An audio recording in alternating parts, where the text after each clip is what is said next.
Hello friends, आज हम बात करेंगे क्लास 12 केमिस्ट्री का चैप्टर 2 इलेक्ट्रोकेमिस्ट्री वैद्युत रसायन, जिस पे आज हम देखेंगे इलेक्ट्रोड विभव तथा मानक इलेक्ट्रोड विभव। ठीक है, इलेक्ट्रोड विभव तथा मानक इलेक्ट्रोड विभव आपका क्या होता है, बहुत ही आसानी से इसकी डेफिनेशन और इसे पूरा समझेंगे एकदम आसानी से। तो यार प्लीज वीडियो को लास्ट तक देखना, क्योंकि टॉपिक आपका बहुत ज्यादा इंपॉर्टेंट है। ठीक है, पेपर में भी पूछा जाता है। तो चलो देखते हैं इलेक्ट्रोड विभव तथा मानक इलेक्ट्रोड विभव क्या होता है, जो चैप्टर 2 हमारा। ठीक है, तो देखो देखते हैं आपका।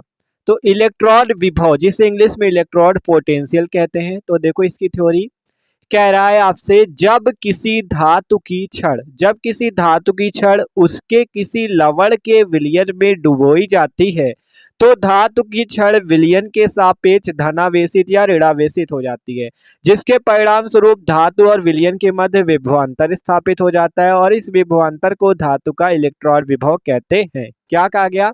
किसी धातु की छड़ जब उसके लवण के विलयन में डुबोई जाती है, तो क्या होता है, धातु की छड़ जो होती है विलयन के सापेक्ष धनावेशित या ऋणावेशित हो जाती है, जिसके परिणाम स्वरूप धातु और विलयन के मध्य विभवांतर स्थापित हो जाता है, और इस विभवांतर को धातु का इलेक्ट्रोड विभव कहते हैं। तो चलो इसे आसानी से एकदम समझते हैं इलेक्ट्रोड विभव को। तो देखो, मान लो आपका कोई ये क्या है, धातु की छड़ है। मान लो ये आपसे जिंक धातु की छड़ है, हमने यहाँ पे जिंक धातु की एक छड़ ले ली है। ठीक है, और कह रहा इसको इसी के विलयन में डुबो। तो देखो इसके लवण के विलयन में डुबोना है। तो मान लो यहाँ पे इसके लवण का विलयन हम लोग ले रहे हैं, मान लो यहाँ पे हमने ले लिया जिंक सल्फेट का विलयन।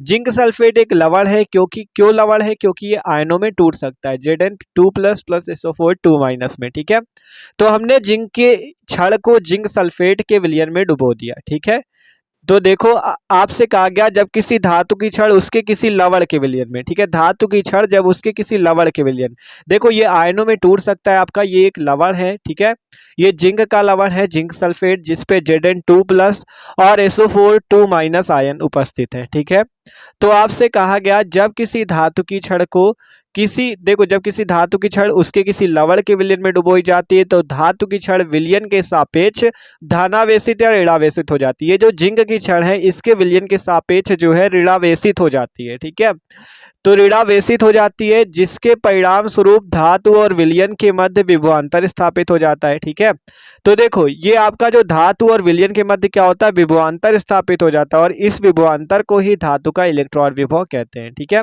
और ये जो आपकी धातु की छड़ है ये इलेक्ट्रोड कहलाने लगती है। तो जब किसी धातु की छड़ उसके किसी लवण के विलयन में डुबोई जाती है, तो धातु की जो छड़ है और उसके विलयन, देखो जिंक की जो छड़ है और उसका जो विलयन है उसके सापेक्ष ऋणावेश या धनावेश उपस्थित हो जाता है, और जिसके परिणाम स्वरूप धातु और विलयन के मध्य विभवांतर स्थापित हो जाता है, विभव का अंतर। ठीक है, विभवांतर स्थापित हो जाता है, और इस विभवांतर को इस धातु का इलेक्ट्रोड विभव कहते हैं। मान लो यहाँ पे एक एग्जांपल और, जैसे कॉपर की इलेक्ट्रोड या कॉपर की छड़ ले ले, उसे कॉपर सल्फेट के विलयन में डुबो दे।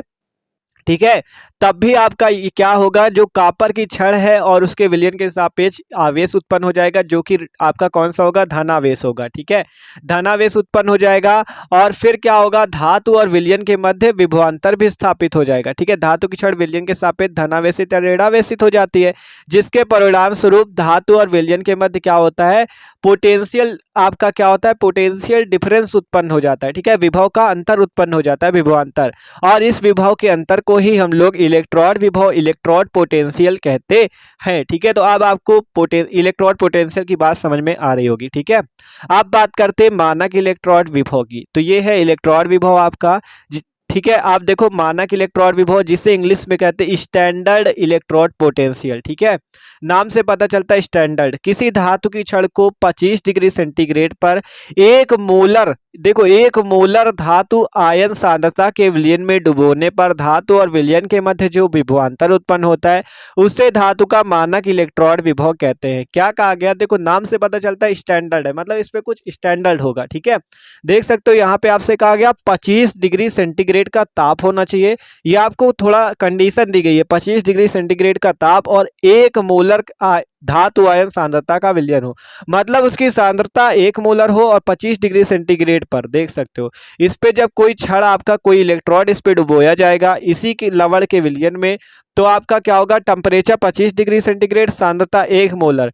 के विलयन में डुबोने पर धातु और विलयन के मध्य जो विभवांतर उत्पन्न होगा वही धातु का मानक इलेक्ट्रॉन विभव कहलाता है। देखो इलेक्ट्रॉन विभव और मानक इलेक्ट्रॉन विभव में क्या डिफरेंस है, केवल इसमें 25 डिग्री सेंटीग्रेड का टेम्परेचर होना चाहिए और 1 मोलर सांद्रता होनी चाहिए। ठीक है, तो बस ये ही डिफरेंस है कि 1 मोलर की सांद्रता हो और आपका 25 डिग्री सेंटीग्रेड का ताप हो, तो जो इलेक्ट्रॉन विभव होता है वही मानक इलेक्ट्रॉन विभव कहलाता है। बस 25 डिग्री सेंटीग्रेड का ताप हो और 1 मोलर उसकी सांद्रता हो। ठीक है, तो किसी धातु की छड़ को 25 डिग्री सेंटीग्रेड पर। ठीक है, तो ये था किसी धातु की छड़ उसके किसी लवण के विलयन में डुबोई जाती है तो धातु की छड़ विलयन के सापेक्ष धनावेशित या ऋणावेशित हो जाती है, जिसके परिणाम स्वरूप एक विभवांतर उत्पन्न होता है और जो कि इलेक्ट्रॉन विभव। और इसमें 25 डिग्री सेंटीग्रेड पर 1 मोलर धातु आयन सांद्रता के विलयन में डुबोने पर धातु और विलयन के मध्य जो विभवांतर उत्पन्न होता है उसे धातु का मानक इलेक्ट्रॉन विभव कहते हैं। तो इलेक्ट्रॉन और मानक इलेक्ट्रॉन विभव आपको समझ में आ गया होगा। केवल मानक इलेक्ट्रॉन विभव में आपको 25 डिग्री सेंटीग्रेड का ताप और 1 मोलर सांद्रता होगी। ठीक है, तो यार वीडियो अच्छा लगा तो लाइक कर देना, चैनल पे न हो तो सब्सक्राइब कर देना।